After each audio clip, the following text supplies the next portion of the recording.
Yeah, for me, it's not Christmas without tamales. Like many other Mexicans, my family makes it a point of making tamales together.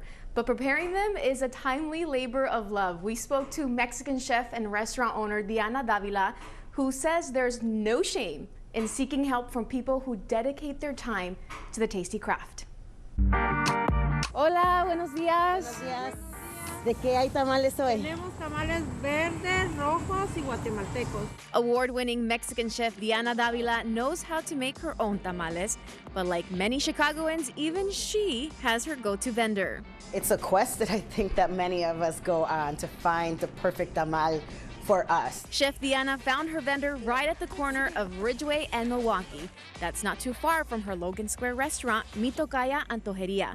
Her perfect tamales are made by husband and wife duo Hector and Blanca. It's all about the texture of the masa, not overcooking it, and a good ratio between masa and the guiso with the salsa, and the salsa needs to be on point. Hector and Blanca make the traditional Mexican variety, but the Guatemalan couple also specializes in a tamal of their home country. Guatemalan tamales are pretty amazing and really super unique. Sometimes they don't even do meat and they put potatoes, but freckled with chiles and olives and like nutty sauces like pipián. And you'll find me eating tamales all year round, but tamales are extra special at Christmas time for Mexicans, Guatemalans, and other Latinos, and making them involves a lot of work and extra sets of helping hands. Everybody gets to participate. You arrive to the party and like, ¿en qué ayudo? Where do I fit in? Put me in, coach. Last Christmas, my job was helping mix the masa.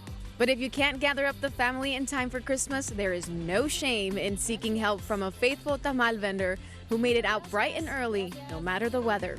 Bring in the tamal experts. Go out there and support. There's many people who dedicate so much time and effort. And for all those wondering, here is a correct way to refer to tamales. I've heard it so many ways. Can you tell us how to say the word? In Mexico, we call them tamales, plural. But then we refer to them singular as just like, oh, te vas a comer un tamal. So it's a tamal or tamales, plural. Oh, okay. But you can't just have one tamal. You gotta have all. You have to have many tamales. There you go. Yes, they were so delicious, and again, so important to support these vendors who have made a life of this art of making tamales. It takes more than 48 hours of preparation. Wow. How did yours turn out when you were doing the masa? They turned out okay. You have to graduate to do the masa. Like first you start off as a kid just doing the small steps of it, but the masa is like when you can do that, mom trusts you. Oh, okay. And so I have graduated. I can make the masa now. Watch breaking news on YouTube. Subscribe to ABC7 Chicago Eyewitness News.